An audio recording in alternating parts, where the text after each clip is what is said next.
Capítulo 52. Caden. Eu vi a lâmina antes de ver a mulher. A faca passou por mim em um lampejo, fatiando o meu ombro no exato momento em que eu a jogava contra a parede. E, então, vi que se tratava de Pauline. Lia estava gritando conosco. Largue a faca, Pauline. Largue-a. Caden. Solte Pauline. A faca ainda estava firme na pegada dela, cuja mão estava tensa lutando com a minha. Pare. Berrei. Ela estava fervendo. Não desta vez, bárbaro. Eu senti a picada onde a lâmina havia me ferido e a quentura do sangue espalhando-se pelo meu ombro. Qual é o seu problema? Você poderia ter me matado. Não havia qualquer pedido de desculpas nos olhos dela, apenas um ódio que eu não tinha pensado que fosse possível para Pauline sentir. Pare. Disse Lia com firmeza, e puxou a faca da mão da amiga. Ela assentiu para que eu soltasse Pauline. Arrisquei-me e a soltei, saindo do alcance dela, esperando que viesse para cima de mim de novo. Lia interpôs-se entre nós. Eu falei para ele vir, Pauline, disse ela. Ele está aqui para ajudar. Podemos confiar nele. No entanto, Pauline estava muito enfurecida e ainda não dava ouvidos a Lia. Você mentiu para nós. Nós o tratamos com bondade, e então... Lia continuou a tentar explicar as coisas e acalmar Pauline. Eu fiquei lá, parado, sem saber o que dizer, porque todas as palavras que ela lançava para cima de mim eram verdadeiras, tão verdadeiras quanto Pauline sempre fora. Eu tirara vantagem da sua bondade e da sua confiança. Ele mudou, Pauline. Você precisa parar e me ouvir. Pauline me encarou, com os olhos vítreos, o peito subindo e descendo, e, de repente, ela se curvou, agarrando a barriga. Lia segurou no braço da amiga para estabilizá-la. Água vazou no chão em volta dos pés dela. Pauline soltou um gemido e depois foi tomada por um espasmo ainda mais forte. Fui correndo até o outro lado dela, e tanto eu quanto Lia impedimos Pauline de cair. Até mesmo na sua dor, ela tentou se livrar de mim. A cama! Gritou Lia. Peguei Pauline nos braços e carreguei-a até o estrado da cama sem colchão que estava no canto. Pegue o saco de dormir do meu cavalo. Lia saiu correndo porta afora, e Pauline me ordenou para que a colocasse no chão. Farei isso, falei. Acredite em mim, nada me dará mais prazer, tão logo Lia esteja de volta. Lia estava de volta em segundos, sacudindo e abrindo o saco de dormir, e deitei Pauline em cima dele. Não pode estar na hora, disse Lia a Pauline. Você ainda tem um mês pela frente. Pauline balançou a cabeça em negativa. Está na hora. Lia encarou a barriga de Pauline, sem nem mesmo tentar esconder o seu alarme.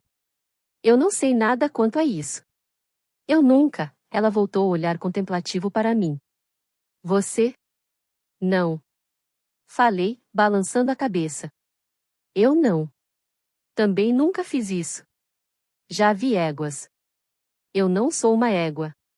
Gritou Pauline, que se inclinou para a frente em um outro espasmo. Berdi, disse ela, gemendo. Chamem Berdi. Comecei a seguir em direção à porta. Diga-me onde ela. Não, disse Lia, cortando-me. Berdi nunca viria com você, e eu consigo encontrá-la mais rapidamente. Fique aqui. Tanto quanto Pauline protestamos em relação a isso. Não há outra opção. Disse Lia, irritada. Fique. Mantenha Pauline confortável. Logo estarei de volta. Ela partiu, batendo a porta atrás de si. Fiquei com o olhar fixo na porta, não querendo me virar e ficar cara a cara com Pauline. Partos de bebês levavam horas, eu disse a mim mesmo. Às vezes, dias. Não levaria mais do que 20 minutos de caminhada para que Lia chegasse à cidade. Dentro de 1 hora, ela estaria de volta. Ouvi a chuva, que caía cada vez mais alta e intensa. Pauline gemeu novamente, e eu, relutante, me virei. Você precisa de alguma coisa? Não de você. 1 hora se passou e eu me alternava entre xingar Lia em silêncio e ficar preocupado com o que havia acontecido com ela. Onde será que ela está? As dores de Pauline estavam se tornando mais fortes e frequentes. Ela deu um tapa na minha mão para que eu me afastasse quando tentei limpar a testa dela com um pano fresco. Entre as dores, ela me encarava com um olhar fixo e cheio de escrutínio. Da última vez que vi você, Lia estava mandando que fosse direto para o inferno. Que magia negra usou para fazer com que ela confie em você agora? Olhei para o rosto dela, que brilhava, com faixas molhadas dos seus cabelos loiros prendendo-se às suas bochechas, uma perda nos olhos que eu nunca tinha visto antes. As pessoas mudam, Pauline. Ela puxou o lábio em repulsa para cima, e desviou o olhar. Não, não mudam. A voz dela estava trêmula, cheia de uma tristeza inesperada em vez de raiva. Você mudou, falei. Ela olhou com ódio para mim, passando as mãos por cima da sua barriga. Isso deveria ser uma piada? Eu estava falando isso em outros sentidos, sendo o mais notável deles a faca que você brandia na minha cara. Ela estreitou os olhos. A traição tende a fazer com que as pessoas fiquem familiarizadas com armas. Assenti. Sim, pensei. Infelizmente, isso acontece. Parece que alguém levou uma arma à sua cabeça também, disse ela. Estiquei a mão para trás, sentindo o talho incrustado no meu couro cabeludo. Parece que sim, respondi. Eu havia desmaiado e dormido durante 2 dias seguidos na trilha antes de vomitar metade das minhas entranhas. O latejar dera uma aliviada, mas provavelmente foi o responsável por eu ter esmaecido o meu julgamento o suficiente para entrar em uma cabana desconhecida sem a minha própria arma sacada. Talvez isso fosse uma coisa boa, ou Pauline poderia estar morta no chão agora. Fui andando até a janela e abri a persiana, na esperança de ter um vislumbre de Lia e de Berdi. O dilúvio obscurecera a floresta além de nós, e os trovões retumbavam acima. Fiz pressão com gentileza na minha nuca, perguntando-me o quão ruim estaria o talho. Embaixo da faixa de sangue incrustado, havia ainda um galo de um tamanho razoável. Era irônico que uma governanta armada apenas com um bule de ferro quase tivesse acabado com o assassino de venda. Como os ratas ririam disso. O nome se afundou em mim com uma pontada surpreendente, e com saudade. Rata. Isso trazia de volta o que era familiar, a sensação de orgulho, o único lugar na minha vida inteira ao qual eu sentia que pertencera. Agora eu estava em um reino que não me queria e em uma cabana onde não era bem-vindo. Eu também não queria estar aqui, mas não podia ir embora.